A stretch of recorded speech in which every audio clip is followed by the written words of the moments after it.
नमस्कार दोस्तों, Byju's exam prep IAS Hindi में आप सभी का स्वागत है। आज के हमारे साप्ताहिक आर्थिकी सत्र में हम 31 दिसंबर 2022 से और 6 जनवरी 2023 के बीच का जो हमारा सप्ताह है उसके बीच के प्रमुख आर्थिक समाचारों की चर्चा करेंगे। साथ साथ उनसे संबंधित जो भी मुख्य परीक्षा या प्रारंभिक परीक्षा के प्रश्न होंगे उनको भी हम यहाँ पर प्रैक्टिस के लिए आपको देंगे। यहाँ पर सत्र को हम प्रारंभ करें उससे पहले पिछले सप्ताह हमने ये प्रारंभ किया था कि जो भी हमारा अलग अलग टॉपिक था उसमें जो हमारे प्रश्न थे उन प्रश्नों को हम आपको देते हैं और उत्तर अगले सप्ताह हम चर्चा करेंगे। यानी यहाँ पर हम पिछले सप्ताह जो हमने आपको एक तरह से प्रश्न दिए थे उनकी यहाँ पर हम चर्चा करेंगे। तो पहला प्रश्न सिटी फाइनेंस रैंकिंग के संदर्भ में था और ध्यान रखें ये केवल मिलियन प्लस सिटीज़ के लिए नहीं है, अन्य शहरों के लिए भी है। इसमें 15 संकेतक 3 मानदंड पर लिए जाएंगे, ये बिल्कुल सही है। और राष्ट्रीय स्तर पर केवल होगी नहीं, ये राज्य स्तर पर भी है। तो इसीलिए पहला और तीसरा गलत था, आपका उत्तर था बी, केवल 2 सत्य हैं। दूसरा यूनिवर्सल सर्विसेज ऑब्लिगेशन फंड यानी USOF जो फंड है उसके संदर्भ में आपको कुछ कथन दिए गए थे। यहाँ पर आप देखें तीनों कथन सही हैं क्योंकि ये जो फंड है दूरसंचार विभाग के तहत आता है। साथ साथ जो टेलीकॉम ऑपरेटर है यानी दूरसंचार कंपनी है जो AGR होता है उसका 5% USOF में एक तरह से योगदान करती हैं। और टेलीकॉम टेक्नोलॉजी डेवलपमेंट फंड की अगर हम बात करें तो वित्तीय वर्ष 2022 में प्रमुख रूप से ये कहा गया कि जो धन एकत्र किया जाएगा उसमें से आप देखें प्रमुख रूप से AGR का 5% हम दूरसंचार के अनुसंधान और विकास के वित्त पोषण पर खर्च करेंगे। तो इस अनुसार आप देखें तीसरा भी सही है। तो तीनों कथन तो हमारा उत्तर हो जाता है डी, सभी सत्य हैं। देखिए अधिकांश जो बच्चे हैं उनमें पहला और दूसरा प्रश्न लगभग सभी का सही रहा है। तीसरे प्रश्न में ज़्यादातर बच्चों ने गलती की है। यहाँ पर आप देखें चालू खाता घाटा को कम करने के लिए निम्न में कौन से उपाय सहायक हो सकते हैं, यानी कौन कौन से उपाय हो सकते हैं। तो चालू खाता घाटा का मतलब हुआ कि आप आयात निर्यात में आयात को घटाकर निर्यात को बढ़ाना चाहते हैं, बाहर से जो प्रेषण आ रहा है उसको बढ़ाना चाहते हैं। तो ये सारी स्थितियां एक तरह से घाटे को घटाएंगी। यानी असली जो बात आपको यहाँ ध्यान रखनी है कि आयात को हमें कम करना है। तो आप देखें स्वर्ण के आयात को घटाकर, तो सोने के आयात को कम करके आप देखें सरकार ने जो सोने का आयात है उस पर शुल्क बढ़ाया है जिससे कि आयात घटे, क्योंकि आयात घटने का मतलब हम चालू खाते घाटे को कहीं ना कहीं रोक पाएंगे। भारतीय मुद्रा का अवमूल्यन, अवमूल्यन का मतलब $1 मान लीजिए 70 रुपए का है, इसको आप बढ़ाकर 80 कर दीजिए तो अवमूल्यन हो गया। तो 70 से 80 जाता है या 70 से 75 रुपए का डॉलर हो जाता है, तो ये अवमूल्यन कहलाता है। और ऐसी स्थिति में क्या होगा, हमारे निर्यात सस्ते हो जाएंगे, आयात महंगे। तो हम आयात तो घटाना चाहते हैं, निर्यात बढ़ाना चाहते हैं, तो ये प्रक्रिया भी हो सकती है निर्यात को बढ़ाकर। ये तो दूसरा और तीसरा लगभग एक ही कथन है। और तीसरा भारत में आने वाले प्रेषण में वृद्धि, यानी जो भारतीय विदेशों में काम कर रहे हैं और जो प्रेषण रेमिटेंस भारत में भेज रहे हैं अगर वो बढ़ेगा तो ये चालू खाता घाटा इसका अंतर थोड़ा कम होगा। तो ये भी एक तरह से प्रभावी हो सकता है। तो यहाँ पर चारों कारक आप देखें एक तरह से सहायक हो सकते हैं, इसीलिए उत्तर आपका क्या है डी। और इस आधार पर आप देखें तो अगर हम 3 बच्चों की बात करते हैं प्रमुख रूप से नीतेश, सुष्मिता और साथ साथ बॉबी कुमार, इन तीनों ने सबसे पहले तीनों एक तरह से उत्तर सही दिए हैं। कुछ बच्चों ने 2 सही दिए हैं, ज़्यादातर 3 के गलत जो उत्तर है वो दिए हैं उन्होंने। तो तीसरा जो प्रश्न उसे जरा आप लोग ध्यान से एक बार दोबारा इसे देखेंगे कि चालू खाते घाटे में एक तरह से होता क्या है, प्रमुख रूप से चालू खाता क्या है और किस तरह से उसे नियंत्रित किया जा सकता है, कौन कौन से उपाय हो सकते हैं वो आप देखें। ठीक है, तो इस आधार पर आप देखें तो यहाँ पर 1, 2, 3 हमारे तीनों प्रश्न थे उनके हमने यहाँ पर चर्चा करी। अब आगे के आज के सत्र को हम बढ़ाते हैं और सबसे पहले हमारे सामने आता है हरित हाइड्रोजन मिशन। देखिए नेशनल ग्रीन हाइड्रोजन मिशन के संदर्भ में इसी साल का जो बजट था वहाँ पर बजट में एक तरह से वित्त मंत्री जी के द्वारा घोषणा पहले ही की जा चुकी थी कि इस तरह का एक जो मिशन है वो सरकार शुरू करेगी। अब सरकार के द्वारा इसके बारे में प्रमुख रूप से घोषणा की गई है और लगभग आप देखें 19,744 करोड़ रुपए की लागत से ये एक तरह से ग्रीन हाइड्रोजन मिशन शुरू किया जा रहा है। यानी हाइड्रोजन को अगर हम देखें तो भविष्य का एक तरह से ईंधन माना जा रहा है, यानी फ्यूल ऑफ द फ्यूचर। अब इसके उत्पादन की जो प्रक्रिया है उसमें हम ये चाहते हैं कि हरित प्रक्रिया हो पाए, यानी एक तरह से ग्रीन हाइड्रोजन होना चाहिए। यानी आप हाइड्रोजन को लाकर ये कोशिश करने वाले हैं कि जो भी पर्यावरण को प्रदूषण फैलाने वाले अन्य प्रकार के हमारे ईंधन हैं, जैसे कोयले की बात करें या अगर हम कच्चे तेल की बात करें, उनको हम प्रतिस्थापित करना चाहते हैं। लेकिन अगर आप हाइड्रोजन का उत्पादन करने के लिए कोयला, प्राकृतिक गैस इसका उपयोग करेंगे तो आपका उद्देश्य तो अधूरा रह गया। इसीलिए हाइड्रोजन में आप देखें हरित हाइड्रोजन, ग्रीन हाइड्रोजन की बात की जा रही है। तो सबसे पहले हम इसी शब्द को एक तरह से देखते हैं कि ये हाइड्रोजन के प्रकार अलग अलग नाम से होते क्या हैं। देखिए जब हम बात करते हैं हरित हाइड्रोजन, ग्रीन हाइड्रोजन, इसका मतलब ये है कि जो इलेक्ट्रोलाइसिस की प्रक्रिया होती है जहां पर आप देखें जल को एक तरह से विद्युत के माध्यम से हाइड्रोजन ऑक्सीजन में तोड़ा जाता है, उस प्रक्रिया में प्रमुख रूप से आप देखें हाइड्रोजन का जो उत्पादन है, यहाँ पर जो भी एक तरह से बिजली उपयोग की जाती है वो बिजली एक तरह से आती है कहाँ से, नवीकरणीय ऊर्जा से, जैसे सौर ऊर्जा से, पवन ऊर्जा से। तो इसीलिए ग्रीन हाइड्रोजन की भारत यहाँ पर बात कर रहा है। जब हम बात करते हैं ब्लू हाइड्रोजन की, तो यहाँ पर आप देखें कि ब्लू हाइड्रोजन में प्रमुख रूप से माना जाता है कि जो भी एक तरह से हाइड्रोजन का उत्पादन होता है, यहाँ पर उत्पादन के लिए फॉसिल फ्यूल का, जैसे मान लीजिए कोयला, उसका प्रमुख रूप से उपयोग किया जाता है।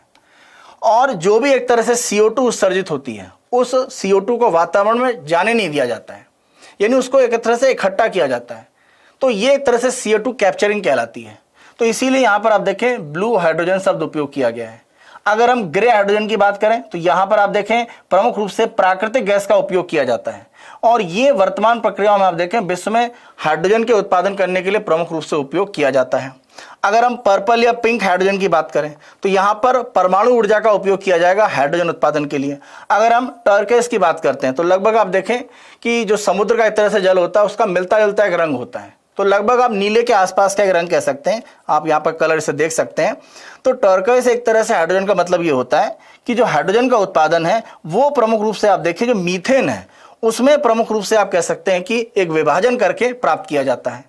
तो ये एक तरह से आपका कह सकते हैं मीथेन से कहीं ना कहीं प्राप्त करने की प्रक्रिया है। लेकिन यहाँ पर जो CO2 एक तरह से प्राप्त हो रही है उसकी जगह आप देखें कि CO2 यहाँ पर उत्सर्जित नहीं होती है, यहाँ पर एक तरह से कार्बन एक तरह से सॉलिड रूप में प्राप्त होता है। तो एक तरह से आपका देखें कि जो सॉलिड भाग है कार्बन का वो प्राप्त होता है, न कि CO2 का गैस के रूप में उत्सर्जन होता है। साथ साथ आप देखें अगर हम ब्राउन और ब्लैक यहाँ पर हाइड्रोजन की बात करें तो यहाँ पर कोयले का प्रमुख रूप से उपयोग किया जाता है, यानी कोयले के गैसिफिकेशन की जो प्रक्रिया है उसका उपयोग करके हाइड्रोजन का उत्पादन है। अगर हम येलो एक तरह से बात करते हैं हाइड्रोजन की तो यहाँ पर आप देखें कि जो बिजली की आपूर्ति एक तरह से, जैसे हमारे घरों में जो बिजली आपूर्ति हो रही है उसको हम ग्रिड इलेक्ट्रिसिटी कहते हैं। तो ग्रिड के माध्यम से जो बिजली की आपूर्ति है उसका उपयोग करके एक तरह से हम हाइड्रोजन का उत्पादन करते हैं। और इसमें आप देखें हो सकता है कि आपका संवहनीय ऊर्जा भी हो सकती है, नवीकरणीय ऊर्जा जैसे हम कह रहे हैं, या हो सकता है कि वो आपका जैसे कोयला या मान लीजिए प्राकृतिक गैस से बनी हुई ऊर्जा हो सकती है। तो कोई भी हो सकता है, लेकिन जो ऊर्जा या जो बिजली की सप्लाई हो रही है ग्रिड के माध्यम से उसका उपयोग करके हाइड्रोजन उत्पादन किया जाता है। और यहाँ पर अगर हम व्हाइट एक तरह से हाइड्रोजन की बात करें तो इसका मतलब ये है कि किसी भी तरह की औद्योगिक प्रक्रिया है उसमें बाई प्रोडक्ट के रूप में, यानी उप उत्पाद के रूप में, तो यहाँ पर क्या होता है कि नॉर्मल रूप में हम हाइड्रोजन का उत्पादन नहीं करना चाहते हैं, लेकिन एक बाई प्रोडक्ट के रूप में आप देखें तो यहाँ पर हाइड्रोजन का उत्पादन होता है। तो ये आपका कहलाता है व्हाइट हाइड्रोजन। तो जितने भी हैं इसमें ग्रीन हाइड्रोजन को समाज के लिए कह सकते हैं या आने वाली हमारी जो पीढ़ी है उनके लिए ज़्यादा एक तरह से सहायक माना गया है, क्योंकि ये पर्यावरण को उतना ज़्यादा हानि नहीं पहुंचाएंगे। और हमारा जो मिशन है वो कहीं ना कहीं इसी को एक तरह से लक्षित करता है, क्योंकि वैश्विक स्तर पर आप ध्यान रखें कि जो भी प्रमुख रूप से आपका हरित हाइड्रोजन का उत्पादन हो रहा है उसकी प्रक्रिया बहुत कम है। तो ये जो हमने 19,744 करोड़ रुपए का मिशन बनाया है इसका उद्देश्य यही है कि भारत हरित हाइड्रोजन के उत्पादन, उपयोग और निर्यात करने के एक वैश्विक केंद्र के रूप में उभरे। यानी केवल उत्पादन नहीं करना, हम इसके निर्यात की बात भी कर रहे हैं और भारत में इसका उपयोग होगा, ये तो आपका है ही है। तो ये तीनों लक्ष्यों को प्रमुख रूप से हम लेकर एक भारत को वैश्विक केंद्र बनाना चाहते हैं। और आप ध्यान रखें कि सामान्य तौर पर माना जाता है कि जो भी एक तरह से हम औद्योगिक रूप में ईंधन उपयोग कर रहे हैं, जैसे अगर हम यहाँ पर हाइड्रोजन के उत्पादन की बात करें तो हाइड्रोजन का औद्योगिक रूप में उपयोग करने के लिए हम कोशिश ये कर रहे हैं कि जो अमोनिया है, खासतौर पे आप देखें अमोनिया का उपयोग उर्वरक के जो कारखाने वहां पर किया जाता है, या स्टील, रिफाइनरी या बिजली एक तरह से जो उत्पादन केंद्र है वहां पर इसके उपयोग हो सकते हैं। तो हम एक तरह से हाइड्रोजन बना रहे हैं कहाँ से, कोयले से। तो हम कोशिश ये कर रहे हैं कि कोयले से जो बिजली प्राप्त हो रही है उसकी जगह पर हम सौर ऊर्जा या एक तरह से पवन ऊर्जा या जो हमारी नवीकरणीय ऊर्जा है उसका उपयोग करके हाइड्रोजन का उत्पादन करें, क्योंकि हाइड्रोजन का उद्योग के अलग अलग भाग में उपयोग होगा। खासतौर से अगर हम उर्वरक, स्टील, रिफाइनरी और बिजली उत्पादन की बात करें तो यहाँ पर हम एक तरह से हरित हाइड्रोजन का उपयोग लाना चाहते हैं। और आप देखें कि ग्रीन हाइड्रोजन प्रमुख रूप से इलेक्ट्रोलिसिस के माध्यम से एक तरह से उत्पादन की प्रक्रिया है। और आप देखें यहाँ पर प्रमुख रूप से जो भी इलेक्ट्रोलिसिस की प्रक्रिया है उसी प्रक्रिया के लिए जो बिजली की आवश्यकता है वहां पर हम बात कर रहे हैं कि हम एक तरह से सौर ऊर्जा या पवन ऊर्जा जैसी नवीकरणीय ऊर्जा के स्रोत उपयोग करेंगे, यानी हम किसी भी तरह से जो हमारे फॉसिल फ्यूल है उनका उपयोग नहीं करेंगे। अब ग्रीन हाइड्रोजन को लेकर समस्याएं क्या हैं? समस्या क्या है कि वैश्विक स्तर पर ग्रीन हाइड्रोजन केवल 1% अभी उत्पादित हो रहा है और जितना भी आप देखें उत्पादन बड़े पैमाने पर हो रहा है वो आपका प्रमुख रूप से अगर हम देखें तो ग्रे हाइड्रोजन का हिस्सा है। अब अगर ऐसा हो रहा है तो उसका कारण क्या है? कारण ये है कि जो आपका हरित हाइड्रोजन है इससे उत्पादन करना काफ़ी एक तरह से महंगा माना जाता है।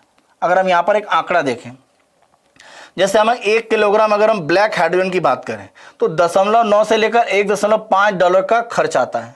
अगर हम यहाँ पर ग्रे हाइड्रोजन की बात करें तो 1.7 से लेकर $2.3। अगर ब्लू हाइड्रोजन की बात करें तो 1.3 से $3.6। और आप देखिए जरा, जब हम बात करते हैं ग्रीन हाइड्रोजन की तो 3.5 से लेकर $5.5 यानी 3.5 से लेकर $5.5 खर्चा आ जाता है। तो आप देखिए जितने भी प्रकार हैं उनमें सबसे महंगा है और इसीलिए कहीं ना कहीं इस पर ध्यान देने की आवश्यकता है, क्योंकि चाहे हम एक तरह से ब्लैक को लें, ग्रे को लें या ब्लू लें, कोई भी हाइड्रोजन का भाग लें, हर जगह पर्यावरण में CO2 के उत्सर्जन की स्थितियां बनी रहती हैं। जैसे अगर हम ब्लू की बात करें तो वहां पर हम जरूर कार्बन को इकट्ठा करते हैं CO2 को, लेकिन आप देखें वो भी एक प्रक्रिया है जहां पर कार्बन का उत्पादन तो हो ही रहा है, तो वो प्रक्रिया हमें करने की जरूरत ही क्या है? इसीलिए हम ग्रीन हाइड्रोजन पर प्रमुख रूप से जाना चाहते हैं। अब हमारे यहाँ प्रमुख रूप से मिशन में बिंदु क्या है? तो बिंदु प्रमुख रूप से ये है कि हम वाणिज्यिक उत्पादन को प्रोत्साहित करेंगे और भारत एक तरह से कोशिश करेगा कि हम निर्यातक के रूप में अपने आप को स्थापित करें।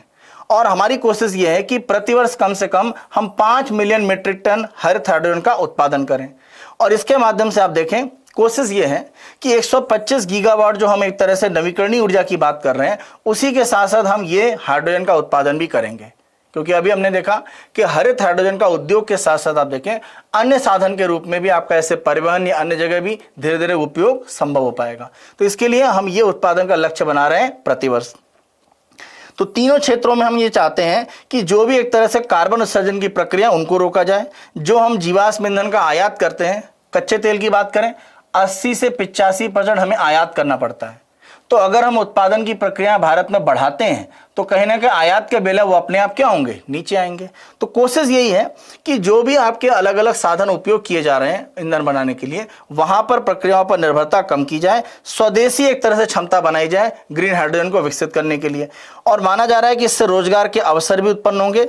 और अगर हम यहाँ पर ईंधन सेल की बात करें यानी फ्यूल सेल की बात करें तो भविष्य में ये भी कोशिश है कि फ्यूल सेल के माध्यम से हाइड्रोजन का जो उपयोग है वो एक तरह से ऊर्जा क्षेत्र में बढ़ाया जाए।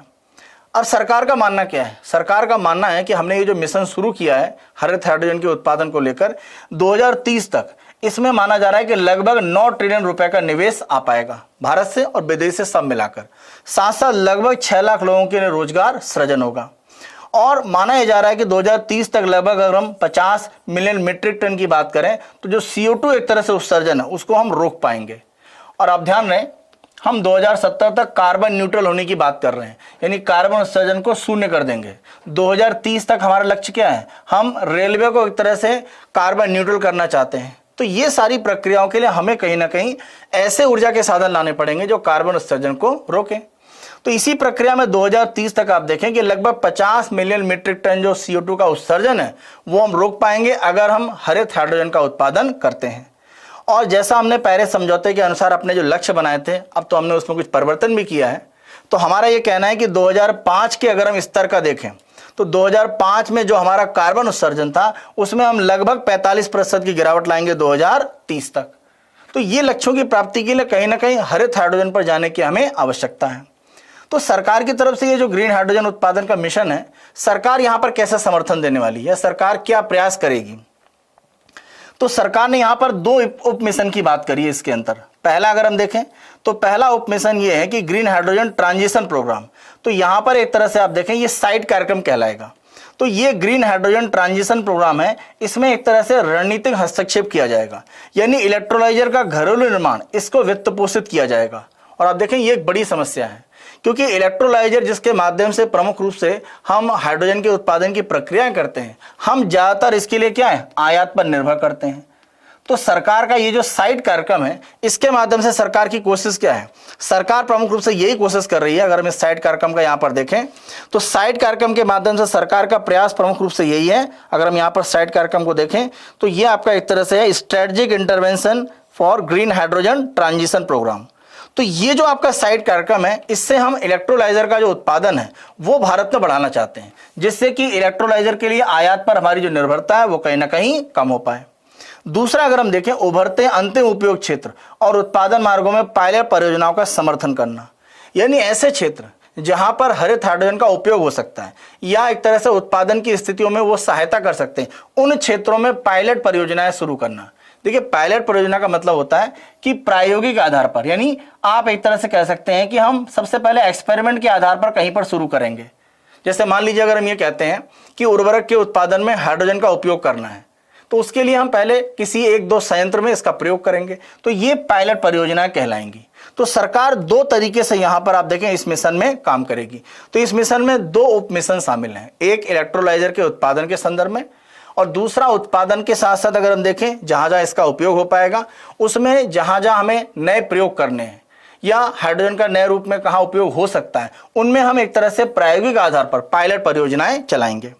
साथ साथ आप देखें, सरकार का यह भी कहना है कि हम एक तरह से हाइड्रोजन के उपयोग करने के लिए राज्य और क्षेत्र एक तरह से पहचानेंगे और वहां पर ग्रीन हाइड्रोजन के डेवलपमेंट के लिए हाइड्रोजन हब एक तरह से बनेंगे। तो ये जो ग्रीन हाइड्रोजन हब होंगे अलग अलग राज्य में, उद्देश्य ये है कि ये ग्रीन हाइड्रोजन उत्पादन के बड़े केंद्र के रूप में आगे बढ़ें। तो साइड कार्यक्रम के लिए आप देखें 17,490 करोड़ रुपए, सबसे ज्यादा हिस्सा इसी को दिया गया है। पायलट परियोजनाओं के लिए और हाइड्रोजन हब के लिए 1400 आप देखें लगभग, यानी लगभग आपका 1500 करोड़ रुपए के आसपास दिया गया है। और अनुसंधान और विकास के लिए 400 करोड़ रुपए और मिशन के अन्य भागों के लिए 388 करोड़ रुपए। तो लगभग आपको अनुमान मिल रहा होगा कि बड़ा जो पैसा है वो साइड पर जाने वाला है। तो पूरा का पूरा जो नेशनल हमारा ये जो ग्रीन हाइड्रोजन मिशन है, ये इलेक्ट्रोलाइजर का भारत में उत्पादन हो पाए उस पर कहीं ना कहीं आधारित है। क्योंकि अगर हम इसका उत्पादन अपने यहाँ नहीं कर पाए, आयात पर निर्भर रहेंगे, तो दूसरे देश हो सकता है कि वो ज़्यादा तेजी से आगे बढ़ पाए। तो अगर हम भारत में ग्रीन हाइड्रोजन का उत्पादन, साथ उपयोग और निर्यात बढ़ाना चाहते हैं, तो इलेक्ट्रोलाइजर जो सबसे ज़्यादा इसमें आवश्यक होता है वो भारत में उत्पादन बढ़ना चाहिए और साइट के माध्यम से हम यही करने का प्रयास कर रहे हैं। अब अगर ये हमारा मिशन शुरू हुआ है हरित हाइड्रोजन को लेकर, तो क्या इसमें कुछ चैलेंजेस या चुनौतियां हैं? तो पहली चुनौती ये है कि जहां पर भी इसका उत्पादन होगा और जहां पर इसकी आपूर्ति करनी है, उनके बीच में आप देखें जो संपर्क की स्थिति है, यानी कैसे आपूर्ति किया जाएगा। जैसे मान लीजिए यह हाइड्रोजन का उत्पादन केंद्र है और यह मान लीजिए कोई उद्योग है, तो यहां पर सप्लाई को लेकर स्थिति क्या है, टैंकर के माध्यम से पाइपलाइन, ये एक तरह से नेटवर्क कब बनेगा, कहां पर इसका भंडारण किया जाएगा। तो ये सारी जो एक तरह से कह सकते हैं आपूर्ति श्रृंखला है, उसको लेकर एक तरह से समस्याएं हैं कि ये कैसे और तेजी से विकसित कब होगा। तो यहां पर ये दोनों बिंदु सरकार को देखने पड़ेंगे कि पाइपलाइन हो, टैंकर हो, या कहीं पर स्टोर करना है या अंतिम रूप में कहीं पर इसे पहुंचाना है, तो वो सारी प्रक्रियाएं किस रूप में होंगी। साथ साथ आप देखें, हमें यहां पर एक कौशल भी विकसित करना पड़ेगा, यानी ग्रीन हाइड्रोजन को लेकर उत्पादन की बात करें या इसके उपयोग को लेकर देखें या इसका जो भी एक तरह से परिवहन होगा, इन सारी प्रक्रियाओं के लिए कुशल व्यक्तियों की आवश्यकता है। तो ये हम कहां से प्राप्त करेंगे? तो इसके लिए हमें कहीं ना कहीं एक कुशलता कार्यक्रम चलाना पड़ेगा, स्किल डेवलपमेंट कार्यक्रम चलाना पड़ेगा और लोगों को प्रशिक्षित करना पड़ेगा। और अगर हम प्रशिक्षित कर पाए तो हरित हाइड्रोजन के आधार पर हमारी जो अर्थव्यवस्था है उसको हम कहीं ना कहीं विकसित कर पाएंगे। और एक समस्या तो हमने देखी ही इलेक्ट्रोलाइजर को लेकर, जिसको सरकार सबसे ज्यादा लक्षित कर रही है। तो 3 समस्या यहां पर है, चौथी आप इलेक्ट्रोलाइजर को भी ले सकते हैं। तो ये 4 ऐसे भाग हैं जहां पर सरकार को थोड़ा ध्यान देने की जरूरत है। यानी उत्पादन के बाद वो कैसे एक तरह से परिवहन किया जाएगा, भंडारण कैसे होगा, जो लोग इसमें काम करेंगे उनका प्रशिक्षण या उनको कैसे ट्रेनिंग दी जाएगी, ये प्रमुख रूप से सरकार के सामने चुनौती है। और इसका अगर सामना हो पाए तो शायद इस क्षेत्र में हम बेहतर काम कर पाएंगे। अगले आलेख को देखते हैं और ये खिलौने निर्माण के संदर्भ में है।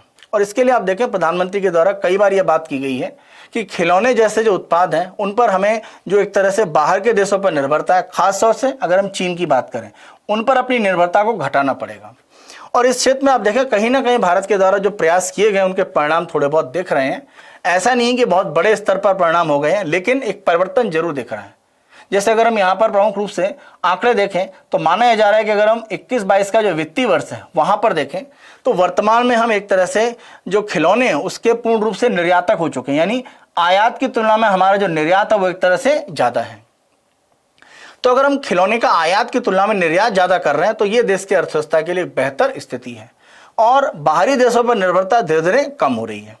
तो अगर हम जुलाई 2020 का आंकड़ा देखें, हम लगभग 80% जो हमारे खिलौने की आवश्यकता थी उसको आयात करते थे और जुलाई 2022 में आप देखें हम 300 से 400 करोड़ का जो हमारा निर्यात था उसको हम 2600 करोड़ रुपए के आंकड़े तक ले जा चुके हैं। ये जुलाई 2022 का आंकड़ा है और आयात में हमने लगभग 70% की गिरावट लाई है और ये बड़ा एक तरह से आंकड़ा है। तो आयात में गिरावट का मतलब ये है कि घरेलू खिलौने उत्पादन की क्षमता को हमने बढ़ाया है। साथ साथ अगर हम अप्रैल से अक्टूबर 2015 के बीच में यहाँ निर्यात का आंकड़ा देखें तो हमारे जो खिलौने के निर्यात थे लगभग 178 मिलियन अमेरिकी डॉलर था। और इसी अप्रैल अक्टूबर 2022 में अगर हम देखें यानी लगभग 7 साल के अंतर पर, तो ये आपका 363 मिलियन अमेरिकी डॉलर हो चुका है। यानी आप लगभग देखें दुगना हमने अपना निर्यात बढ़ा लिया है। वैश्विक निर्यात में आप देखें खिलौनों की स्थिति मजबूत हुई है, यानी खिलौने का जो वैश्विक रूप में निर्यात है वो काफ़ी हद तक बढ़ा है। जैसे अगर हम 2020 में देखें तो 119 अरब डॉलर है और 2021 में ये बढ़कर 158 अरब डॉलर है।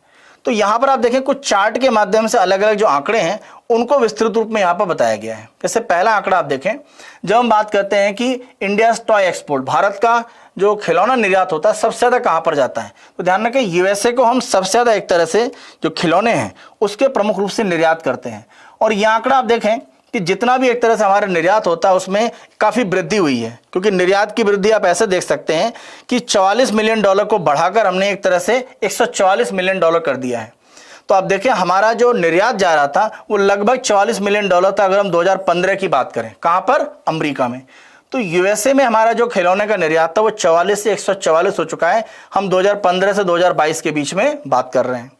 अगर हम आयात की बात करें तो आयात में आप देखें ये एक तरह का पीक यहाँ पर आपको दिखाई पड़ेगा, यानी हम सबसे ज़्यादा बाहर से आयात कर रहे थे और ये लगभग आप देखें 300 मिलियन डॉलर है। और ये आंकड़ा अगर हम 2015 में भी देख लें तो काफ़ी हद तक आप देखें लगभग हम 250 एक तरह से मिलियन डॉलर के आसपास थे। लेकिन अब स्थिति आप देखें प्रमुख रूप से हम बात कर रहे हैं चीन की। तो चीन जितना हमारे यहाँ आयात कर रहा था, मतलब जो बाहर से चीन के द्वारा एक्सपोर्ट किया जा रहा था, वो खिलौने में काफ़ी हद तक कमी आई है। और आप देखिए अगर हम यहाँ पर 2015 से 2022 में देखें आंकड़ा, तो ये आंकड़ा चीन का काफ़ी नीचे आ चुका है। तो यहाँ पर वर्तमान स्थितियों में आप देखें कि जो हमारा एक तरह से निर्यात का भाग था उसमें हमने काफ़ी हद तक गिरावट लाई है। तो चीन का जो एक तरह से भूमिका हमारे यहाँ बहुत ज़्यादा खिलौनों को वो आयात करके भेज रहा था, वो आंकड़ा लगभग आप देखें एक तरह से आंकड़ा घटकर आपका लगभग आपका 150 मिलियन डॉलर या उससे कुछ कम रह गया है। तो चीन का जो प्रभाव है वो हमने काफ़ी हद तक कम किया है और हम एक तरह से बड़े निर्यातक के रूप में धीरे धीरे उभर रहे हैं। अगर हम वैश्विक स्तर पर देखें तो वैश्विक स्तर पर आप देखें सबसे ज़्यादा जो खिलौने का आयात है वो अमेरिका करता है। और अमेरिका आप देखें 2017 से अगर हम 2021 में देखें तो 32 अरब डॉलर से ये बढ़कर 52 अरब डॉलर हो गया है। जहाँ तक हम बात करते हैं प्रमुख रूप से कौन निर्यातक है, तो यहाँ पर आप देखें चीन की स्थिति नंबर 1 पर है और चीन का जो आंकड़ा है वो आप देखें लगभग आपका 101 अरब डॉलर के आसपास है। और तुलना रूप में अगर हम जर्मनी की बात करें जो दूसरे नंबर पर है, तो आपको जानकर आश्चर्य होगा जर्मनी जो दूसरे स्थान पर है उसका आंकड़ा लगभग आपका कुछ 11 अरब डॉलर के आसपास है। यानी दूसरे नंबर पर जो देश है उससे लगभग 9 गुना ज़्यादा खिलौने आयात करता है एक तरह से अगर हम बात करें किसकी, चीन की। यानी चीन एक्सपोर्ट करता है, अन्य देश उसको आयात कर रहे होते हैं। तो चीन का जो प्रमुख रूप से निर्यात है वो खिलौने में अगर हम देखें वैश्विक स्तर पर सबसे ज़्यादा है और अमेरिका सबसे ज़्यादा एक तरह से आयात प्राप्त कर रहा है, यानी बाहरी देश जो एक्सपोर्ट कर रहे हैं। तो दोनों के रैंक आप ध्यान रखें। एक आंकड़ा यहाँ पर और दिया गया प्रमुख रूप से अगर हम देखें तो जो चीन के द्वारा प्रमुख रूप से निर्यात किया जा रहा है उसमें आप देखें सबसे बड़ा हिस्सा कहाँ पर जा रहा है, अमेरिका में अभी भी। और भारत में जितना चीन का खिलौना आता है, देखिए चीन पर यह आरोप है कि चीन बड़े पैमाने पर हमारे यहाँ खिलौना एक तरह से भेज रहा है, डंप कर रहा है और हमारे खिलौना उद्योग को नुकसान पहुंचा रहा है। लेकिन जितना चीन के द्वारा प्रमुख रूप से निर्यात किया जाता है उसमें आप देखें भारत का हिस्सा केवल 0.7 है। यानी अगर हम कह दें कि 100 रुपये का वो एक तरह से कुल मिलाकर निर्यात करते हैं खिलौने का, तो केवल आपका 70 पैसे का भारत में आता है। तो भारत को जो निर्यात किया जाता है चीन के कुल मिला के खिलौने का, उसमें केवल 0.7% भारत आता है। ज़्यादा हिस्सा कहाँ जा रहा है, सबसे बड़ा यूएसए में। इसी के साथ साथ देखें अमेरिका में जो खिलौना जा रहा है उसमें भी चीन की बहुत बड़ी एक तरह से स्थिति है। तो अमेरिका में जो खिलौना पहुंच रहा है एक तरह से चीन से एक्सपोर्ट के माध्यम से, आप देखें चीन की योगदान कितना है, लगभग 77.9% और भारत केवल 0.5%। तो हमें यह भी ध्यान रखना पड़ेगा कि चीन का वैश्विक बाजार पर जो नियंत्रण है वहां पर धीरे धीरे हमें अपनी जो पकड़ है वो बनानी है, और खासतौर से अमेरिका का जो बाजार है, क्योंकि अमेरिकी बाजार ही है जो सबसे बड़ा एक तरह से केंद्र है। आप देखें कि सबसे बड़े कहीं ना कहीं जो आयात किया जा रहा है खिलौने का वो अमेरिका पहुंच रहा है और सबसे ज़्यादा हिस्सा उसमें एक तरह से चीन प्राप्त कर रहा है। तो अमेरिका का जो एक तरह से खिलौने का कुल मिलाकर आयात जा रहा है अमेरिका में, उसमें हमें हिस्सेदारी बढ़ानी पड़ेगी। जो अभी हम देख रहे हैं कि 0.7 है वो कहीं ना कहीं बढ़ना चाहिए। तो ये आंकड़ा प्रमुख रूप से हमें देखना पड़ेगा कि जो चीन का हिस्सेदारी यहाँ पर आप देखें इस आंकड़े को ध्यान से कि अमेरिका के संदर्भ में अगर हम देखें, अमेरिका में जो भी खिलौना एक तरह से पहुंच रहा है आयात में, तो हमारा योगदान 0.5 है, जबकि अमेरिका में जो खिलौना चीन भेज रहा है वो 77.9% से ज़्यादा है।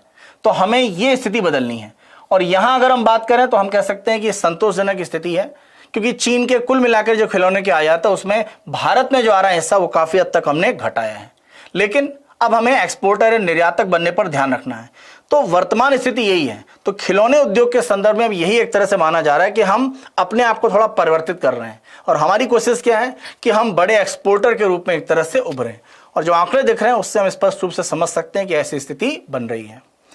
अगले आलेख को देखते हैं, और ये बैड लोन के संदर्भ में प्रमुख रूप से देखिए, जब भी हम बैड लोन की बात करते हैं, खराब ऋण की बात करते हैं, या जैसे डिफॉल्ट लोन की बात करते हैं, इसका मतलब प्रमुख रूप से ये रहता है कि सामान्य तौर पर जो भी एक तरह से ऋण रहता है, अगर 90 दिन के बाद वापस आने की प्रक्रिया में नहीं है तो बैंक उसको एक तरह से कह देता है एनपीए, जिसको हम बोलते हैं नॉन परफॉर्मिंग एसेट, या जिसको हम कहते हैं गैर निष्पादनकारी संपत्ति। तो प्रमुख रूप से आप ये ध्यान रखें कि ये जो टर्म आपका उपयोग कर दिया जाता है, इसका मतलब ये है कि बैंक को अब ये लग रहा है कि ये जो ऋण है ये समय पर आने की संभावना बहुत प्रबल नहीं है, तो इसी को हम बोलते हैं नॉन परफॉर्मिंग एसेट। तो 90 दिन के बाद की सीमा, तो 90 दिन के पुराने जो लोन है वो एनपीए है। तो यहां पर अगर हम देखें तो आरबीआई के द्वारा इसी दिसंबर जो बीता है आपका 2022 में, वहां पर एक रिपोर्ट आई है, फाइनेंशियल स्टेबिलिटी रिपोर्ट, और इस रिपोर्ट में एक तरह से आरबीआई के द्वारा कुछ आंकड़े दिए गए हैं जो बैंकों की स्थिति को भारत में थोड़ा सा कह सकते हैं सुधरा हुआ दिखा रहे हैं। खासतौर से कोविड के समय जो स्थिति मानी जा रही थी उसकी तुलना में अभी जो आंकड़े आरबीआई सामने ला रहा है वो काफी एक तरह से संतोषजनक है। तो यहां पर हम उन्हीं अलग अलग तथ्यों की चर्चा करेंगे, और इसमें कुछ एक तरह से शब्द आने वाले हैं, उनको आप बहुत ध्यान से समझिएगा और हम आराम से इन्हें समझेंगे। पहला शब्द ये है, एक शब्द यहां पर उपयोग किया जा रहा है जीएनपीए। जीएनपीए का मतलब होता है ग्रॉस नॉन परफॉर्मिंग एसेट, यानी एनपीए में ग्रॉस। देखिए दो शब्द होते हैं, ग्रॉस का मतलब एक तरह से क्या होता है, जब हम ग्रॉस की बात करते हैं तो इसका मतलब होता है सकल, और जब हम बात करते हैं नेट की, इसका मतलब होता है एक तरह से शुद्ध। शुद्ध कह दीजिए, इसको निवल भी कहा जाता है, एक ही बात है। दोनों में जरा अंतर ध्यान रखिए। जैसे मान लीजिए किसी कंपनी ने कहा कि हमारा ग्रॉस प्रॉफिट है, यानी सकल हमारा लाभ है वो 100 रुपए का है, और कुछ समय के बाद कंपनी के द्वारा यह सूचना दी गई कि उनके यहाँ जो कर्मचारी काम कर रहे थे उनमें से कोई दुर्घटना हुई, तो मुआवजे के लिए हमने 10 रुपए कर्मचारियों को दिया था, तो उन्होंने 10 रुपए इसमें से घटा दिया और ये कहा कि उनका शुद्ध लाभ कितना है, 90 रुपए। तो ग्रॉस की जो वैल्यू होती है, सकल की वैल्यू होती है, वो नेट या शुद्ध की तुलना में थोड़ी ज्यादा होती है। यानी ग्रॉस या सकल में आप देखें अलग अलग प्रकार के जो भी जिनको हम बोलते हैं डेप्रिसिएशन, जो घिसावट होती है वो शामिल रहती है। तो ये आप जरा ध्यान रखें कि ग्रॉस की वैल्यू को लेने का मतलब ये होता है कि कुछ अन्य प्रकार की कटौती अभी आगे की जा सकती है। अगर वो कटौती होगी तो ग्रॉस या सकल की जगह पर क्या शब्द आ जाएगा, नेट। तो ग्रॉस और नेट में आप अंतर जरा ध्यान रखें, सकल और शुद्ध। तो यहां पर बात की जा रही है सकल, एक तरह से हम गैर निष्पादनकारी संपत्ति, यानी हम सकल एनपीए की बात कर रहे हैं। तो ग्रॉस एनपीए होता क्या है, कुल मिलाकर जितना भी ऋण एक तरह से अग्रिम है, यानी जितना आपने लोन दिया है, और जितना भी आपके पास आप देखें सकल गैर निष्पादित जो आपकी परिसंपत्ति है। तो प्रमुख रूप से कोशिश क्या होती है, प्रमुख रूप से यहां पर आप देखें कोशिश ये रहती है कि जीएनपीए का मतलब ये रहता है कि जो भी हमारा एक तरह से एनपीए का हिस्सा है उसमें एक तरह से हम भाग लगाते हैं, किसमें, जो हमारे पास कुछ ऋण और अग्रिम है। तो यहां पर आप देखें फॉर्मूले को इसे ध्यान से आप देख लें, फॉर्मूला एक तरह से आपका रिवर्स रूप में है, तो इस फॉर्मूले को आप फिर से देख लें। जो भी हमारा एक तरह से सकल एनपीए होगा उसमें एक तरह से हम डिवाइड कर देते हैं, किससे डिवाइड कर देंगे, जो भी हमारा एक तरह से सकल अग्रिम होगा। अग्रिम का मतलब आप एक तरह से लोन भी कह सकते हैं, आप चाहे तो इसे लोन भी कह सकते हैं। तो यहां पर आप ध्यान रखें कि ये जो जीएनपीए होता है अनुपात किसमें निकालता है, सकल ऋण और अग्रिम और सकल गैर निष्पादित जो परिसंपत्ति, यानी कुल आपका सकल एनपीए कितना है, और उसमें अगर आप भाग लगा देते हैं जो हमारा कुल मिलाकर ऋण या अग्रिम होता है।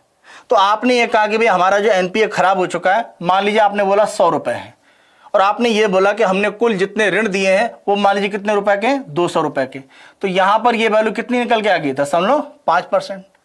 तो यहां पर आप ध्यान रखें, जब हम बात करते हैं सकल गैर निष्पादित संपत्ति, इसका मतलब ये रहता है कि सकल रूप में आपका एनपीए है कितना, और जितने आपके सकल ऋण उससे आप भाग लगा दीजिए, वो वैल्यू आपको मिल जाएगी। यानी ये जो दो आंकड़े हैं ए और बी, इन्हीं के बीच में अनुपात की स्थिति रहती है। फॉर्मूला ये रहता है, जरा आप इसे ध्यान रखेंगे, ठीक है। तो यहां पर आंकड़े में क्या कहा जा रहा है, आंकड़े में आरबीआई का प्रमुख रूप से यह कहना है कि ये जो आपका अनुपात है जीएनपीए, ये पिछले 10 साल में सबसे निचले स्तर पर चला गया है। आप देखिए यहां पर, आप देखें ये आंकड़ा 5.7 था, अभी कितना है 1.3 है। तो आप देखें, अगर हम आंकड़े को देखकर देखें 2022 से तुलना करके देखें, अगर हम 2014 से भी देखते हैं तो ये आंकड़ा अगर हम देखें तो लगभग पिछले 10 साल में सबसे निचले स्तर पर चला गया है। यानी ये सबसे निचला स्तर है। अगर हम 2014 के समय का देखें, उसके पीछे भी जाकर उससे भी नीचे आ चुका है। तो आंकड़ा क्या दिखा रहा है कि जो आंकड़े कोविड के समय में ऊपर चले गए थे वो काफी नीचे आ गए हैं। क्यों? क्योंकि अगर कोई अनुपात नीचे आ रहा है, सीधा अर्थ क्या है, ये वैल्यू एक तरह से क्या है, कम हुई है। यानी जितना एनपीए है बैंक का वो कहीं ना कहीं घटा है। तो यहां से पहला आपको एक तरह से निष्कर्ष क्या निकलता है कि बैंकों का जो भी सकल रूप में आपका एनपीए है उसमें कुछ गिरावट आई है, और इसीलिए जो हमारा एक तरह से सकल एनपीए का जो अनुपात होता है वो कहीं ना कहीं आपका नीचे आ गया, और ये 10 साल के रिकॉर्ड स्तर पर सबसे निचले भाग में है। ये दर्शा क्या रहा है, एनपीए कहीं ना कहीं आपका एक तरह से घटा है। तो एनपीए की जो स्थिति है उसमें कहीं ना कहीं एक तरह से आपकी जो स्थिति है वो गिरावट की एक तरह से दिख रही है। यहां पर आप देखें जो आंकड़ा प्रमुख रूप से दिखा रहा है, एक दूसरा आंकड़ा अगर हम देखें यहां पर, तो ये आंकड़ा जैसे अगर हम यहां पर वर्तमान में देखें तो जो जीएनपीए का आंकड़ा है प्रमुख रूप से वो 7 साल में आप देखें कि सबसे निचले स्तर पर है। फिर से आप ध्यान से देखें, जब हम जीएनपीए की बात कर रहे हैं तो 7 साल में ये सबसे निचले स्तर पर है। और यहां पर एक और आपका शब्द आ चुका है जिसको हम बोलते हैं शुद्ध गैर निष्पादित संपत्ति। देखिए एक नया शब्द आ गया है एनएनपीए। जब दोनों को ध्यान से फिर से देख लीजिए। देखिए जीएनपीए हमने यहां पर फॉर्मूला देख लिया, ये क्या है आपका कि सकल ऋण और अग्रिम में आप सकल गैर निष्पादित परिसंपत्ति से भाग लगा देते हैं, यानी दोनों का अनुपात हम लेते हैं। और फॉर्मूला क्या रहता है, सकल एनपीए में सकल अग्रिम से डिवाइड आप करते हैं, यानी जो एनपीए रहता है उसमें आप जो सकल अग्रिम रहता है उससे डिवाइड करके एक तरह से आप इसे प्राप्त करते हैं, जिसको हम एक तरह से जीएनपीए अनुपात भी कहते हैं। अब अगर हम दूसरे शब्द की बात करें एनएनपीए, तो यहां पर शब्द आपका क्या आ गया, नेट, या एक तरह से शब्द यहां पर क्या हो गया, शुद्ध। तो नेट या शुद्ध का मतलब क्या है, नेट या शुद्ध का मतलब यह है कि बैंकों को एक तरह से आरबीआई की तरफ से यह कहा जाता है कि भाई अगर आप ऋण एक तरह से दे रहे हैं और ऋण डिफॉल्ट हो सकते हैं, समय पर वापस नहीं आएंगे, तो कुछ पूंजी आपको एक तरह से रिजर्व बनाकर रखनी पड़ेगी। तो आपको कोशिश क्या करनी है कि कुछ पूंजी आप रिजर्व करके रखिए। तो यहां पर कुछ पूंजी आपको अगर रिजर्व करने के लिए कहा जा रहा है, तो क्यों कहा जा रहा है भाई, अगर आपने पैसा लोन दिया टाइम पर वापस नहीं आया तो आपकी बैंक संकट में आ सकती है। तो अगर आपने कुछ लोन दिया है तो कुछ पूंजी रिजर्व करके रखिए। इसको अगर हम देखें तो प्रोविजन का कॉन्सेप्ट कहा जाता है। इसी के साथ साथ अगर हम कोविड काल में देखें तो कोविड काल में बैंकों की जो स्थिति थोड़ी कमजोर थी, तो आरबीआई ने कहा कि भाई कुछ आप कंटिजेंसी या आकस्मिक एक तरह से धन बनाकर रखिए, यानी आप अपना कुछ पैसा रिजर्व करके रख रहे थे अपनी स्थिति अगर कुछ खराब होगी उसको नियंत्रित करने के लिए। तो यहां पर एनएनपीए का मतलब क्या रहता है, एनएनपीए का प्रमुख रूप से मतलब यह रहता है कि जो भी एक तरह से आपका शुद्ध गैर निष्पादित परिसंपत्ति और शुद्ध ऋण और अग्रिम है उनका अनुपात, यानी अगर हम बात करें तो शुद्ध रूप में आपको क्या लेना पड़ेगा, एनपीए, और डिवाइड आप किससे कर देंगे, जो भी आपका शुद्ध रूप में प्रमुख रूप से अग्रिम है। अग्रिम में एक तरह से लोन उनके सारे भाग हो सकते हैं। तो जो आपका एक तरह से एनपीए का हिस्सा है आप उसमें डिवाइड कर देते हैं क्या, जितना आपके पास शुद्ध रूप में ऋण का हिस्सा है। तो आप देखें जब हम एक तरह से बात करते हैं एनएनपीए, तो एनएनपीए का मतलब क्या रहता है, इस शब्द को जरा ध्यान से देखिएगा। एनएनपीए का मतलब ये रहता है कि जो भी आपका ग्रॉस एनपीए होता है, तो जो भी आपका ग्रॉस एनपीए का भाग रहता है उसमें से जो भी आपने पूंजी रिजर्व करके रखी है वो हटा देते हैं। तो होता क्या है, एनएनपीए का आंकड़ा थोड़ा सा आपको शुद्ध रूप में मिल जाता है। तो जो भी आपने बैंक में एक तरह से पूंजी अलग से रखी है सुरक्षा के लिए कि भाई लोन खराब होगा तो उसमें से पैसा यूज करेंगे, वो आपको घटाना पड़ता है किसमें से, ग्रॉस में से। तो आपको एक तरह से क्या करना है कि जीएनपीए में से वो पूंजी हटा देनी है जिसको आप रिजर्व करके रखते हैं, तो आपको क्या मिल जाता है, एनएनपीए। तो एनएनपीए निकालने का तरीका, जो आपके पास सकल है कुल मिलाकर उसमें से वो पैसा हटा दीजिए जो आपने रिजर्व करके रखा हुआ है, तो आपको जो एक तरह से भाग मिल जाएगा वो ऐसा हिस्सा हो जाए जो बिल्कुल शुद्ध रूप में है। तो उसी शुद्ध भाग का एक तरह से उपयोग किया जाता है। अब आप ध्यान रखें कि जब भी एक तरह से आप ये कहते हैं कि बैंक एक तरह से आपका एनएनपीए की स्थिति बैंक दिखा रहा होता है, तो बैंक का प्रमुख रूप से जो घाटा होता है उसको देखने का एक ज्यादा अच्छा तरीका एनएनपीए माना जाता है, क्योंकि ग्रॉस में क्या है, ग्रॉस में सब कुछ शामिल है। जबकि अगर हम बात करते हैं एनएनपीए नेट, तो नेट वाले में क्या है, जो पूंजी आपने रिजर्व करके रखी उसको भी हटा देते हैं, तो आपको बैंक के वास्तविक लाभ दिखाई पड़ते हैं। तो मान लीजिए कभी ऐसा प्रश्न पूछा जाए कि आपके सामने दो विकल्प दे दिए जाएं, एक तरह से आपका जीएनपीए हो और दूसरी तरफ आपका मान लीजिए एनपीए हो, यानी ग्रॉस वाला और नेट वाला। तो ग्रॉस और नेट में अगर आपसे पूछा जाए कि कौन आंकड़ा आपका बैंक के लाभ को बेहतर तरीके से दिखा सकता है, तो याद रखिए एनएनपीए, यानी शुद्ध रूप में जो एनपीए होगा वो बैंक की वास्तविक स्थिति को ज्यादा बेहतर दिखाएगा, क्योंकि उसमें जो आपने रिजर्व पूंजी रखी है वो भी हटा दी गई है। तो ये दो आंकड़ों को जरा आप ध्यान से देखिए, और पीछे अभी जो हमने आंकड़ा चर्चा किया था उसमें वर्ष को लेकर थोड़ा एक परिवर्तन आप कर लें। जब हम बात कर रहे हैं जीएनपीए की तो 7 साल का अंतर है, आप देख सकते हैं 2014 और 22 लगभग 7 साल है। तो 7 साल में आप देखें सबसे निचले स्तर पर है, कहां पर 1.3 के लिए। और जब एक तरह से हम बात कर रहे हैं कहां पर, हम बात कर रहे हैं किसके लिए, हम आंकड़ा देख रहे हैं किसका, एनएनपीए के लिए। तो एनएनपीए आप देखें 10 साल के लिए। तो थोड़ा परिवर्तन कर लें, जो हमने पीछे भी बात करी थी कि जब हम बात कर रहे हैं जीएनपीए के लिए तो ये आंकड़ा 7 साल में सबसे निचले स्तर पर है, लेकिन जब हम बात कर रहे हैं नेट एनपीए के संदर्भ में, तो नेट एनपीए के संदर्भ में आंकड़ा आप देखें 10 साल में सबसे नीचे है। प्रमुख रूप से आपको यह ध्यान रखने की आवश्यकता है कि जीएनपीए की तुलना में जो एनएनपीए है वो ज्यादा एक तरह से लंबे समय के बाद निचले स्तर पर गया है। तो यह दिखा रहा है कि कहीं ना कहीं शुद्ध रूप में बैंक के जो लाभ की स्थितियां हैं वो ज्यादा बेहतर रूप में अब दिखाई पड़ेंगी। तो दोनों आंकड़ों में स्पष्ट रूप से क्या हुआ कि सकल में हम ये देखते हैं कि कुल मिलाकर बैंक के ऋण कितने हैं, और कुल ये देखते हैं कि कितना उनका लोन डिफॉल्ट हुआ है, उसका अनुपात ले लेते हैं। और जब हम एनएनपीए की बात करते हैं यानी शुद्ध वाला एनपीए, तो वहां पर हम बस ये देखते हैं कि जितना भी एक तरह से आपका प्रमुख रूप से उनके पास शुद्ध रूप में जो पैसा यानी शुद्ध ऋण और अग्रिम है और शुद्ध रूप में जो एनपीए वो देखते हैं।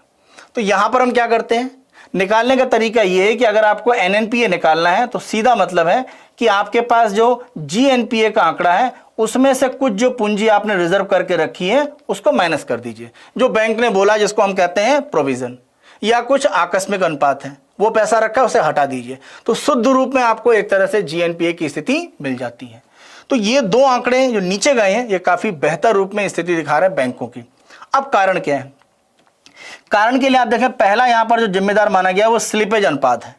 और स्लिपेज अनुपात का मतलब होता है, स्लिपेज रेशियो का मतलब होता है कि जो भी नया एनपीए आ रहा है और क्या अग्रिम है उसका अनुपात एक तरह से स्लिपेज अनुपात कहलाता है। और आप देखिए स्लिपेज अनुपात के संदर्भ में आप देखें कि सितंबर 2022 में यह अनुपात 2% है, और जो 2015 के बाद आप देखें सबसे कम है, यानी ये आंकड़ा आप देखें इससे तुलना करके देखें उससे भी निचले स्तर पर है। तो ये क्या दिखा रहा है, ये दिखा रहा है कि नए एनपीए अधिक नहीं आ रहे हैं, मतलब बैंक के ज्यादा नए लोन अब डिफॉल्ट नहीं हो रहे हैं। तो ये आप जरा अच्छे से ध्यान रखें, स्लिपेज अनुपात का मतलब ये रहता है नया एनपीए जो आ रहा है और जो भी अग्रिम है, अग्रिम मतलब जो भी एक तरह से बैंक के लोन है उनका डिवाइड कर दीजिए।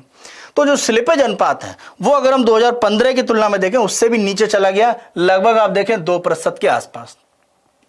यहां पर आप देखें वित्तीय वर्ष अगर हम वर्तमान 2022-23 की बात करें, इसके अगर हम 6 महीने ले लें, 6 महीने का मतलब हुआ यानी अप्रैल मई जून जुलाई अगस्त सितंबर, तो अप्रैल से लेकर अगर हम सितंबर तक के महीने की बात करते हैं तो यह आंकड़ा क्या दिखा रहा है कि जीएनपीए का जो अनुपात है वो अगर हम देखें तो वो सबसे आपका निचले स्तर पर एक तरह से है। अगर हम पिछले लगभग 2-3 साल में देखें 22.6% पर।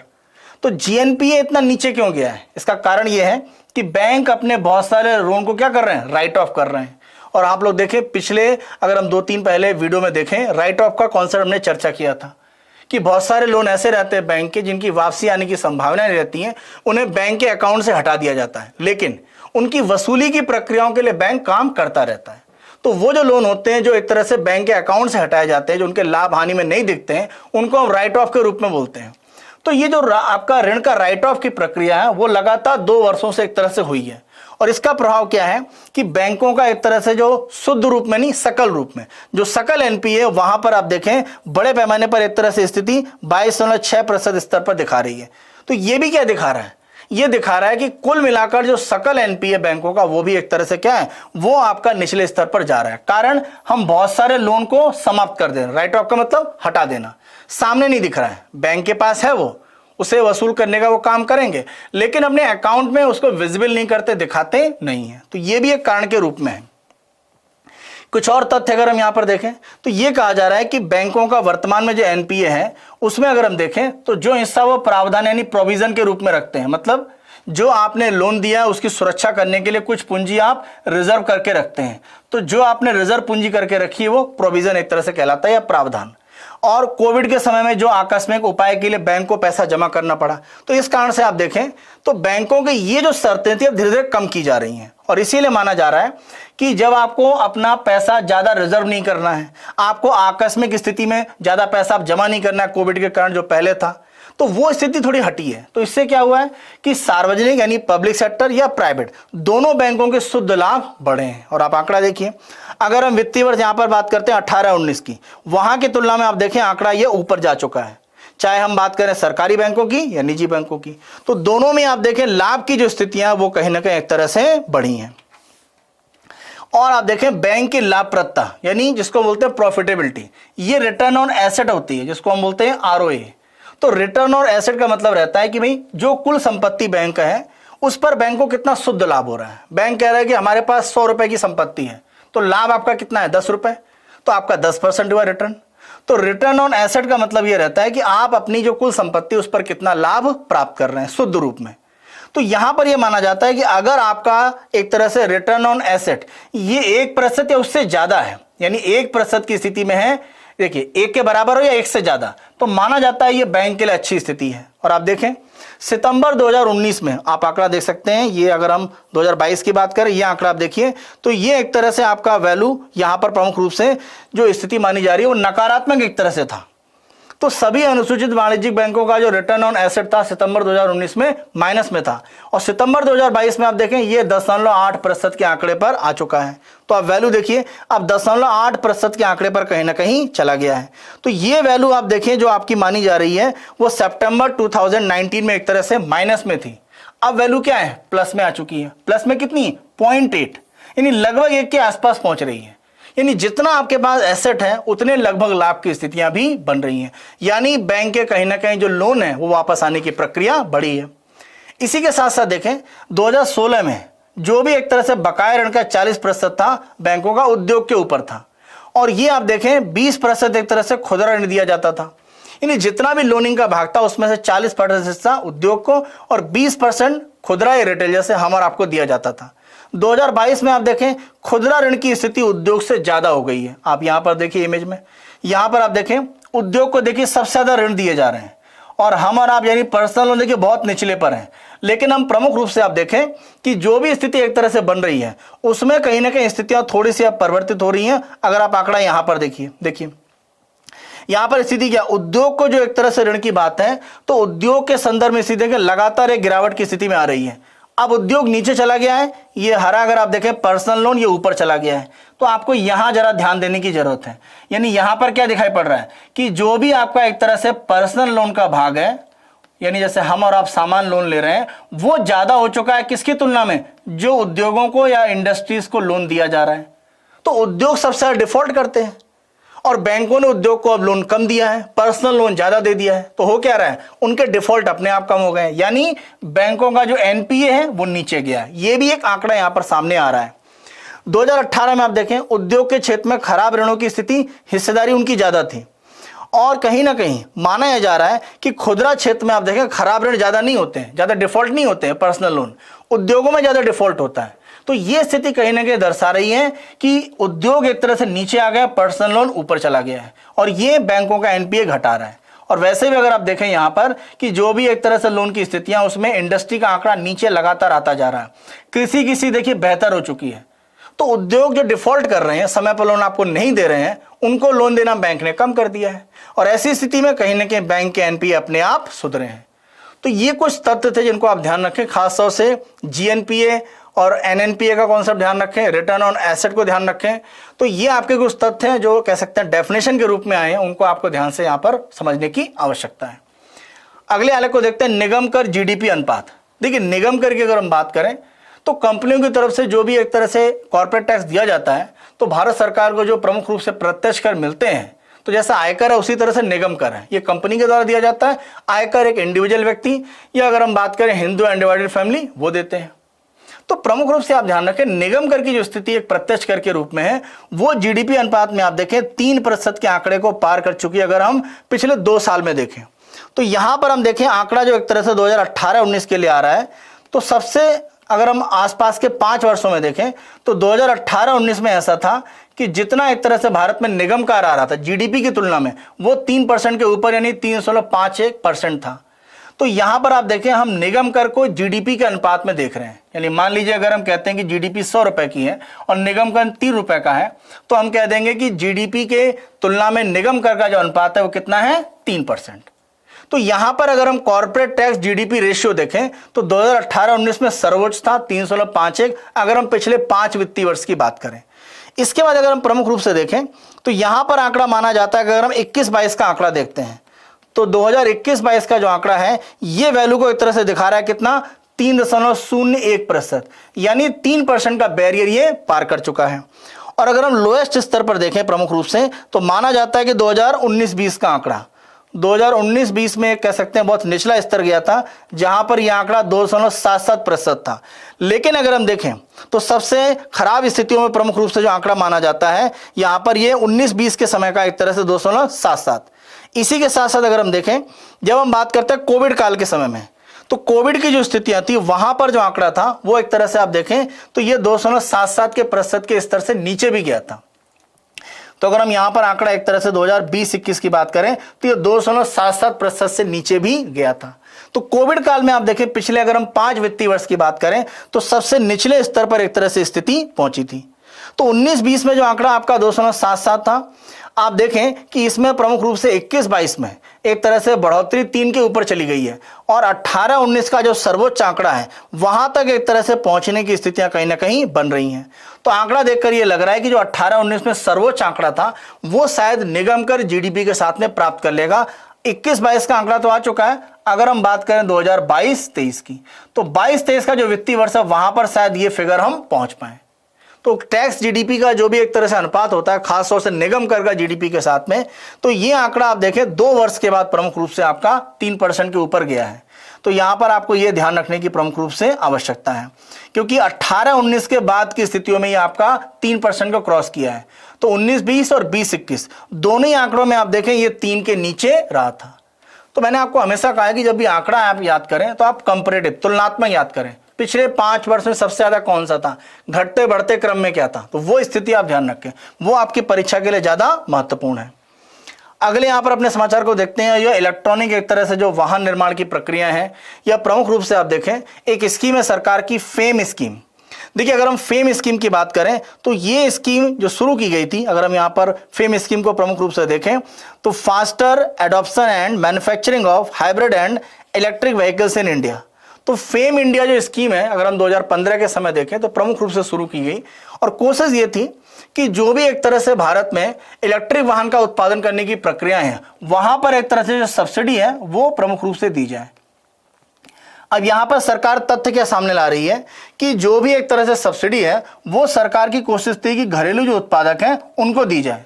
अब क्या हो रहा है कि जो भी एक तरह से बैटरी या इस तरह के उपकरण है उनको आयात किया जा रहा है और उन पर सरकार से सब्सिडी प्राप्त की जा रही है, यानी आप कह सकते हैं एक तरह से अनियमितता बढ़ती जा रही है। तो सरकार ये कह रही है कि भाई जो भी एक तरह से इलेक्ट्रिक वाहन निर्माता है, सरकार की तरफ से यह रहता है कि भाई आप उत्पादन कीजिए इलेक्ट्रिक वाहन का, हम 40% तक आपको सब्सिडी देंगे।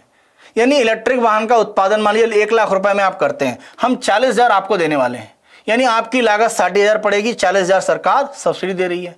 लेकिन यहां पर यह कहा जा रहा है कि इस तरह के जो सर्टिफिकेट हैं वो सही रूप में है या नहीं है, अब उसकी जांच की जाएगी, क्योंकि बहुत सारे घरेलू उत्पादन नहीं कर रहे हैं, बाहर से एक तरह से आयात कर रहे हैं और उसके आधार पर सब्सिडी मांग रहे हैं और उन्होंने सब्सिडी ली भी है। तो अब उसकी कहीं ना कहीं जांच की जाएगी।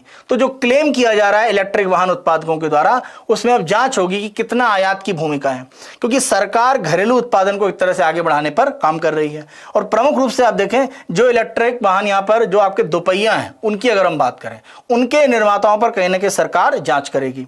और ध्यान रखें फेम जो हमारी एक तरह से योजना है, इसमें जो सब्सिडी है वो एक तरह से आपका भारी उद्योग मंत्रालय के द्वारा दी जाती है, यानी हैवी इंडस्ट्री मिनिस्ट्री के द्वारा दी जाती है। और सरकार ने लगभग 1100 करोड़ रुपए की सब्सिडी को रोक रखा है। तो सरकार अब जांच करेगी कि जो भी एक तरह से आपकी यहाँ पर मैन्युफैक्चरिंग है वो आप यहाँ पर कर रहे हैं कि नहीं कर रहे हैं, क्योंकि माना यह जा रहा है कि जो भी एक तरह से आयात वाले कंपोनेंट हैं उनको आप घरेलू बताकर सरकार से सब्सिडी प्राप्त कर रहे हैं। तो इस तरह की जो अनियमितता है उनकी जांच करके सरकार घरेलू जो उत्पादन है इलेक्ट्रिक वाहन का वो बढ़ाने की प्रक्रियाएं कर रही है। तो ये योजना एक तरह से कह सकते हैं सब्सिडी को लेकर थोड़ा विवाद में आ चुकी है। अगले यहाँ पर समाचार को देखते हैं, भारत और उर्वरक के आयात की स्थिति। कोविड के बाद की स्थिति में हम देखें, हम अर्थव्यवस्था को पटरी पर लाने का प्रयास कर रहे थे, लेकिन 2022 में जब से रूस यूक्रेन का युद्ध शुरू हुआ है, स्थितियां कहीं ना कहीं उर्वरक को लेकर काफ़ी खराब हुई हैं, क्योंकि हमारे आयात के बिल तेजी से बढ़े हैं। तो यहाँ पर प्रमुख रूप से अगर हम डीएपी की बात करते हैं, डायमोनियम फॉस्फेट, या नाइट्रोजन फास्फोरस पोटेशियम यानी एनपीके जो हमारी प्रमुख खाद है उसकी बात करें, तो इसके लिए दीर्घकालिक रूप में जो भी एक तरह से कच्चा माल है वो रॉक फॉस्फेट है, भारत में नहीं होता, हमें बड़े पैमाने पर आयात करना होता है। तो कई देशों के साथ भारत इस तरह के समझौते जल्द करेगा, जिसमें मोरक्को और मिस्र प्राथमिकता में है, क्योंकि ये सबसे बड़े कह सकते हैं भंडार इनके पास है। अगर हम बात करते हैं रॉक फॉस्फेट की, तो हम इनसे एक तरह से समझौता करके यहां से प्राप्त करने का प्रयास करेंगे। मोरक्को और मिस्र यहां पर प्रमुख रूप में है। और आप देखें, जो वर्तमान वित्तीय वर्ष है, सरकार मान रही है कि लगभग 2.15 लाख करोड़ रुपए यानी 2.25 लाख करोड़ रुपए उर्वरक की सब्सिडी हो सकती है। तो सरकार एक तरह सब्सिडी का बिल घटाने के लिए स्वयं में उत्पादन की प्रक्रिया करना चाहती है, और इसके लिए Senegal, Israel, Oman, Canada, Saudi Arab और जॉर्डन से आपूर्ति एक तरह से लेने का प्रयास किया जा रहा है उर्वरक के संदर्भ में, जिससे कि एक तरह से हम घरेलू जो आवश्यकता है उसको पूरा कर पाएं। क्योंकि आप अगर कुछ देशों से खरीदते हैं तो आपको महंगा मिलता है, तो सस्ते विकल्प के लिए आप ज़्यादा देशों से समझौता करके जो भी उर्वरक है उसकी सप्लाई प्राप्त करना चाहते हैं। और आप देखें, चीन से जो डीएपी है उसकी आपूर्ति लगभग रुक गई है, और इसके लिए आप देखें प्रमुख रूप से जो भी अलग अलग हमें पोषक तत्वों की खेती में आवश्यकता उसमें एक कमी हो सकती है। और इसका एक बड़ा कारण ये है कि जब हम पोटास की बात करते हैं, यानी अगर हम प्रमुख रूप से देखें कि जो भी एक तरह से आपका उत्पादन किया जाता है, अगर हम बात करते हैं एमओपी यानी मोरेट ऑफ पोटास, तो ये एमओपी जो आपकी है वो आपका देखें तो बनता कहाँ से, पोटास के भाग से, और ये प्रमुख रूप से रूस इसका उत्पादक है। तो रूस और यूक्रेन के युद्ध से आप देखें एमओपी जैसी जो खाद है उनको लेकर भारत में समस्या की स्थिति है, क्योंकि यहाँ पर अगर हम भारत सरकार के रसायन और उर्वरक विभाग के आंकड़े देखें तो भारत में कुल उर्वरक की आवश्यकता 43.5 मिलियन टन है, जिसमें आपसे आप देखें कि जो म्यूरेट ऑफ पोटास यानी पोटास के लिए भारत पूरी तरह से आयात पर यानी 100% हम एक तरह से आयात पर निर्भर हैं। और अगर हम पिछले वर्षों में आयात के आंकड़े देखें तो माना यह जा रहा है कि 2.4 मिलियन टन से लेकर 4.7 मिलियन टन तक हम एक तरह से क्या करते हैं, आयात करते हैं। तो लगभग 2.4 से 4.7 मिलियन टन हम लगभग म्यूरेट ऑफ पोटास यानी एमओपी का प्रमुख रूप से क्या करते हैं, आयात करते हैं, और 100% भारत में इसका उत्पादन नहीं है। अगर हम डीएपी की बात करें तो लगभग 60% हम एक तरह से आवश्यकता क्या करते हैं, आयात करते हैं, और यूरिया 25% आवश्यकता को आयात करते हैं। एनपीके जो हमारी खाद होती है यानी नाइट्रोजन फास्फोरस और एक तरह से पोटेशियम, तो एनपीके जो एक तरह से कॉम्प्लेक्स खाद होती है उसका 15% हम बाहर से आयात करते हैं। तो आप देखें कहीं ना कहीं कोई भी उर्वरक हो उसमें हम पूरी तरह से आत्मनिर्भर स्थिति में नहीं है, और एमओपी जैसी उर्वरक हम पूरी तरह से आयात पर निर्भरता एक तरह से, और ये हमारे कहीं ना कहीं आयात के बिल को बढ़ाती है। तो सरकार कोशिश ये कर रही है कि भाई जैसे डीएपी की बात करें या एमओपी की बात करें तो इनके उत्पादन के लिए जो कच्चा माल है वो बाहर से लेने के लिए एक तरह से हम समझौता करें, जिससे कि हम उत्पादन भारत में ही कर पाएं। तो आज का सत्र तो हमारे यहीं पर एक तरह से टॉपिक को लेकर समाप्त होता है, लेकिन हम यहाँ पर अब चर्चा करेंगे जो प्रश्न आपको दिए जा रहे हैं उन प्रश्नों को आपको लिखने का प्रयास करेंगे। अगर हम मुख्य परीक्षा संबंधी प्रश्न की बात करें, ग्रीन हाइड्रोजन के महत्व को अन्य हाइड्रोजन के उत्पादन की तुलना में बताते हुए भारत द्वारा प्रारंभ नेशनल ग्रीन हाइड्रोजन मिशन की विस्तृत रूप में चर्चा करें। 250 शब्दों में आप इसका उत्तर लिखने का प्रयास कीजिए। कमेंट बॉक्स में आप अपना जो उत्तर है उसे जरूर लिखिएगा, जिससे कि अलग अलग बच्चों के बीच में एक तरह से आप देख पाएंगे कि इस प्रश्न को लिखने का तरीका क्या हो सकता है। मैंने जितना भी टॉपिक में चर्चा किया है उस टॉपिक का पूरा भाग एक तरह से आपको यहाँ पर उपयोग में आ जाएगा, और आप इस उत्तर को जरूर लिखिएगा। ऑब्जेक्टिव यहाँ प्रश्न को देख लेते हैं। भारत में उर्वरक के आयात के संदर्भ में निम्न पर विचार कीजिए। आपको उर्वरक दिया गया है और यहाँ पर प्रतिशत आयात, म्यूरेट ऑफ पोटास 100% निर्भरता, डायमोनियम फॉस्फेट 7%, यूरिया 50%। आपको बताना है कि इसमें सत्य मिलान कौन से हैं, केवल एक मिलान सत्य है, 2 मिलान सत्य है, सभी मिलान सत्य हैं, या सभी मिलान असत्य हैं। और तीसरा अंतिम प्रश्न, निम्न कथनों पर विचार कीजिए। विगत 5 वर्षों में निगम कर जीडीपी अनुपात अधिकतम वित्तीय वर्ष 2018-19 में था। विगत 5 वर्षों में निगम कर जीडीपी अनुपात न्यूनतम वित्तीय वर्ष 2019-20 में था। तो दोनों कथन के संदर्भ में आपको बताना है कि सत्य कौन से हैं, केवल एक, केवल दो, दोनों सत्य हैं या दोनों असत्य हैं। तो तीनों प्रश्नों के संदर्भ में जो उत्तर है वो आपको कमेंट बॉक्स में देना है। मुख्य परीक्षा का प्रश्न को लिखने का जरूर प्रयास कीजिएगा। तो आज के सत्र को यहीं पर समाप्त करते हैं। उम्मीद करते हैं कि जो हमने टॉपिक चर्चा किया है उनसे अलग अलग जो भी आपके सिद्धांत हैं अर्थव्यवस्था को लेकर उन्हें समझने में आपको आसानी हुई होगी। तो अपने आगामी सत्र में सोमवार को आपसे पुनः मुलाकात होगी। आपके जो भी आज के प्रश्न हैं उनकी उत्तर की एक तरह से जो हम चर्चा है वो सत्र के प्रारंभ में ही करेंगे। तो आप सभी अपना बेहतर रूप में ध्यान रखें। Good night, take care.